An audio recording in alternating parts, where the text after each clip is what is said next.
மஞ்சத்தூள் மிளகுத்தூள்லாம் போட்டு கடை குக் பண்ணிருக்கோம். ஃபர்ஸ்ட் கிளாஸ் தொக்கு. கொஞ்சம் தயங்கி ஒரு பயந்துட்டே பண்ணுவோம். ஏன்னா நிறைய அடிதடி சண்டைலாம் நடக்கும். ஏன்னா அது வந்து நல்லா இருக்குங்கல, அவங்க ரிப்பீட்டடாக வாங்கல அந்த ப்ரான் தொக்கு 2 தடவை 3 தடவை வாங்கல, கடைசியாக வரவங்களுக்கு ஷார்ட்டேஜ் ஆயிடும். ஸோ நல்லெண்ணெய் விரும்புகிறவங்க நல்லெண்ணெய் பண்ணலாம். தாளிப்பு நம்ம என்ன போடுறோம்? ஸோ வெந்தயம், சோம்பு, அப்புறம் வெந்தயம் வந்து 1 ஸ்பூன் சார். சின்ன வெங்காயம் சார். சரி, ஓகே. சின்ன வெங்காயம் நல்லா நறுக்கி வச்சுருக்கோம். ஓகே. அதாவது சின்ன வெங்காயம் பார்த்தா 1/2 இல்லை 1/3 அந்த மாதிரி ஆமாம், அந்த கட் வீட்டில் கருவேப்பிலை போடுறோமா?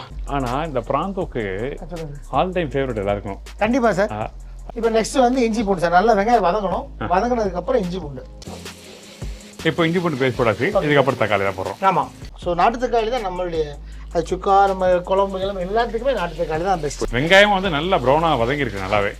இஞ்சி தக்காளி போட்ட உடனே மஞ்சத்தூள், உப்பு, பக்குவம் வந்துருச்சு. இப்போ நம்ம அந்த ப்ரான் வாஷ் பண்ணி ரெடியாக வச்சுருக்கோம். அந்த ப்ரான் நம்ம போட்டு நல்லா பரட்டி அந்த ப்ரான் வந்து ரொம்ப நேரம் இல்லை, ஒரு 10 to 15 மினிட்ஸ் கொஞ்சோண்டு தண்ணி தெளிச்சுக்கிறோம். அது போக பரவாயில்ல கொஞ்சம் பார்த்தீங்கன்னா இப்போ பார்த்தீங்கன்னா இப்போ தண்ணி ஒரு ட்ரையாக இருக்குது. இந்த போக பார்த்தீங்கன்னா இன்னும் கொஞ்சம் அப்படியே தண்ணி விட ஆரம்பிச்சு ஒரு கிரேவி பார்த்துக்கு வந்துடுது. இப்போ நம்ம அந்த பெப்பர் மட்டும் நம்ம போட்டுட்டு மல்லித்தலையை போட்டுட்டு அங்கிட்டு திரும்ப ஒரு மீதி 50 or 20-30% குக்காக வேண்டியிருந்துச்சுன்னா அவ்வளோ ரெடி ஆகிடுச்சு.